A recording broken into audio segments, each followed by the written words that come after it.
What is up, guys? How's it going? After I posted my video of my first autocross event, I got a request in the comments to know what mods I put on my car, and that's something I've wanted to do for a little while, just kind of. So I figured, why not? It's actually a beautiful day. It's been raining on and off the past couple of weeks, so why not come out here and do that real quick. I've got a list written down of my mods. I think this build ran me roughly, like, probably overall between like tires and like everything, probably like 9 to 10 grand, although I haven't like completely kept track of all of that. And honestly, I'm not too upset about that. There are WRXs that make more power than this one and handle better than this one, but honestly, like, the fun of having a car that you put mods on is just making it yours, and that's all that I've done with this car. But I really made it a good all-arounder, a good daily driver that I could take to an autocross event or potentially the track. I don't know about that, but you know, we'll see. I live in an apartment, so like, you know, keeping 2 sets of tires isn't really a thing that I can do, and everything that's on the car right now needs to be like how it's gonna be. So this is just kind of what I decided to do.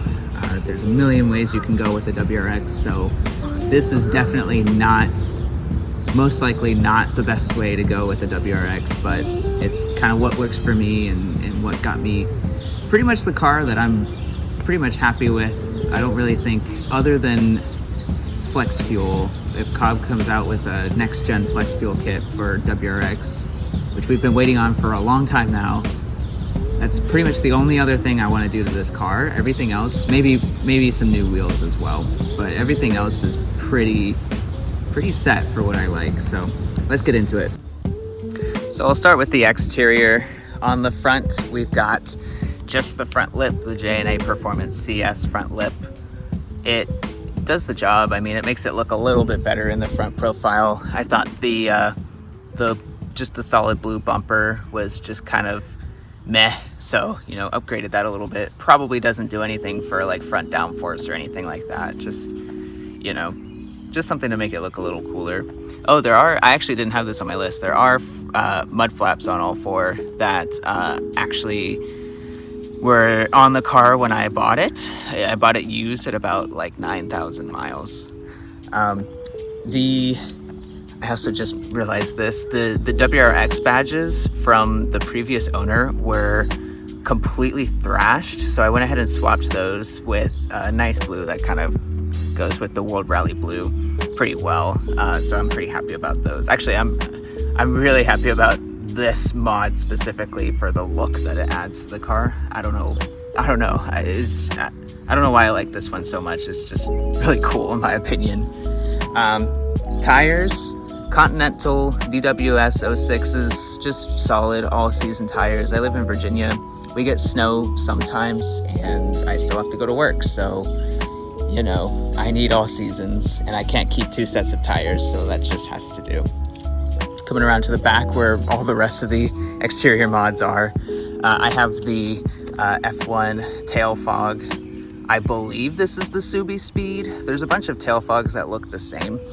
The one difference is mine doesn't have the like solid line of like outline. So I know that, what is it, the Molded Innovations one has that. I just wanted a solid red light, and it does blink and flash when you press on the brake, so that's cool. The car came with these like stickers that were just slapped over the Subaru emblem. I just kind of left them. They're kind of cheesy. I could get like new emblems that are exactly that color for like 30 bucks, but I just haven't yet. $15 little like decals that go over the reverse lights. I don't know, I just like that look a lot better than the bright like white that comes on the stock taillights. I'm pretty sure to pass safety inspection last time I had to take those off. So, but I mean, it's like 15 bucks. I just ordered new ones and reapplied them. Vortex generator, I believe that came from Subi Speed. Just another thing that like adds to the look. And it's, you know, this is kind of like a simple, nice OEM plus kind of look for this WRX. I'm fine with this. I don't need anything more aggressive than this. You know, body kits and like, you know, rear diffusers and stuff are cool, and I do click like on those when I see them on Instagram, but this is kind of all the more I need. I have seen a couple of videos that prove that like the airflow, off of the vortex generator is like a little better, but as far as my butt dyno is concerned, I don't feel a difference. The STI wing came off of another guy's STI. He was selling it for like $300, so I jumped on that. It's a little bit of a struggle to get it put on. I didn't bother with it myself because I did not want to drill into my own trunk. So I managed to find a shop around here that was able to do it, and they actually did a great job. I have no complaints. It does not leak one single bit, and it looks great. I don't care that it's the cardinal sin of WRXs. It is the look that I want for my WRX, and so that's what I'm doing. I did not debadge this car. The previous owner did. I am never putting an STI badge on it, so don't worry. You don't have to bitch at me about that. So leave those comments out. You don't need to throw those in there. And then since we're looking at it, might as well mention the exhaust is the NVIDIA R400. I think it sounds great. It's not too loud, it's not like dead quiet either. Adds a nice sound. It's honestly the way my STI or the way my WRX sounds is the best a WRX, the best an FA20 WRX can sound, in my own opinion.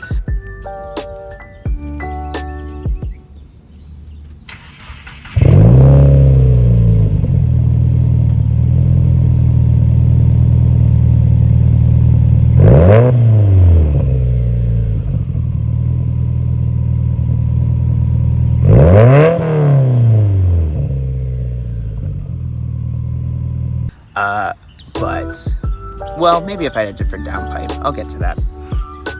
And since we're on the outside of the car, I'll go to suspension next. We have white line sway bars, rear and front, Cartboy end links, rear and front, and then BC Racing coilovers. I'll show you their like camber plates in the engine bay when I get to that. I'll show you the interior a little bit. I have not done much of anything at all on the interior. Really, all that I have done is the shift knob. It's a Grimspeed weighted shift knob, and I did that because I had, the Cobb like light bulb shift knob, which felt pretty nice, but it was too light because I do have a short shift kit, and so I got rid of all of that slop that came on the stock WRX shifter that I was really fed up with.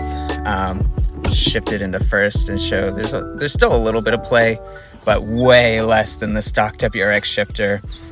Really nice short throws. It does take a little bit of muscle to shift, but I prefer it that way a little bit, and I'm very used to it now. But to balance out those tough shifts, I did have to put a weighted shift knob on it, and it honestly fixed every single problem that I had 100%. Like, weighted shift knob, if you're having trouble with your short shifter, like you got the throws a little too short and it just takes too much muscle to really shift, throw a weighted shift knob on there and it'll fix it. And that is because my Billet Works short shift kit did come with the shift stop, the plate, and the bushing, so it really brought down that shift length a lot. Maybe a little too much. I could have gone with like not installing the bushing or the plate or something like that, but I don't know. This kind of all came together. I do like the look of the shift knob and the feel. So I don't know. It worked out. It's pretty nice. I would say the only other quote-unquote mod is the Vantrue N2 Pro dash cam that I have. It works just fine, 1080p, records while I'm driving. I have not hot-wired this car, or I have not set up the power to do the 24-hour monitoring, even though I kind of bought the dash cam because people were doing shit to other people's cars in this parking lot. I just haven't gotten around to hardwiring the dash cam into the battery, which I probably would want to shop to do. I just haven't done it yet, but it has taken some nice videos on the road and at the autocross track, so I'm just fine with that. And now, before the rain really starts coming down, we'll get to the engine. I will start with the most important engine mod of any WRX, which is the Cobb access port. If you're going to be doing any tuning, anything yourself, definitely a Cobb access port is 100% needed.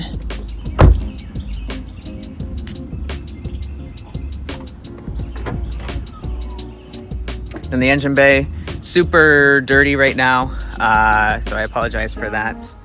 But we've got, I like Grimspeed parts, so we've got Grimspeed intake, Grimspeed charge pipe, Grimspeed top mount intercooler with, while they were in there, they put in a Perrin pitch stop mount, IAG air oil separator. Next to it in there, there's gonna be a Grimspeed 3-port boost controller. For exhaust, we've got the VSC J-pipe, which is Vermont sports car brand. I was sold it by the shop. It's been good. It actually contributes to the really good sound that I think this car has. But I would say, you know, they said it wouldn't throw an engine light. It has. It actually also caused an issue with my my white line sway bars, where it was causing like this grinding, rattling sound. And I actually had to take it back to the shop and have them kind of refab the downpipe to get the sound to stop. And they did it just fine. But I wanted to go for the Grimspeed downpipe, and I kind of wish I did, because, you know, the VSC one still has all the issues that the Grimspeed one was going to have, and I'm not sure that it's any better. And I heard the VSC downpipe is discontinued anyway, so we're probably fine. You know, just get the Grimspeed one or whichever one you're looking at. Most of these parts, you know, if you wanted a Cobb intake, that's fine as long as you get the box. If you wanted a Cobb boost 3-port boost controller, actually that's the one I wanted, but they said they didn't have it, so but they had a Grimspeed one, so I just got that. If you wanted, you know, a Cobb top mount intercooler, IAG is a pretty good air oil separator, unless you're gonna go for catch cans, which I decided not to do because I knew I would forget to empty them way too often, and it would just be too much work. So air oil separator for me. And really, this is it. Like, this is all I'm doing for bolt-ons. Maybe, like I said, if next gen flex fuel comes out, then I'll throw that in there. But really, like, this is the WRX that I want. This is the WRX that I have. I actually did just order new headlights and fog lights. So maybe I'll make a new video just to show those off, but there is that as far as the look goes, but that's about it. There's new brake pads coming. These brake pads are 42,000 miles old, so it's coming up on time to change them anyway, so might as well get an upgrade. I went for Stop Techs, but that's pretty much it. I don't need anything more crazy than this, and I'm pretty happy with this. So I forgot to mention this car is tuned for all of these parts. You cannot do this combination of mods and not tune a WRX. I'd say the car makes about 290 wheel horsepower. That's, you know, that's power to the wheels after losses in the drivetrain. Honestly, another shop probably could have tuned it more aggressively, but that's fine. This is my daily car. I have no other car. I need it to survive for a long time. I'm not looking to buy another car for a long time. So yeah, that's it. Hopefully you liked it. It's gonna start raining soon, so I'm gonna get inside. My dog's been barking at me this entire time that I've been out here, because you can see me in the parking lot, like just walking around my car. So I'm gonna get inside and edit this before it starts raining. But yeah, that's my WRX. I am going to more autocross events soon, so hopefully we can improve those times from the first events, keep my runs clean, and keep enjoying this car for what I've really wanted to enjoy it for. So yeah, subscribe to catch the next one, and I'll see you next time. Stay safe, have fun.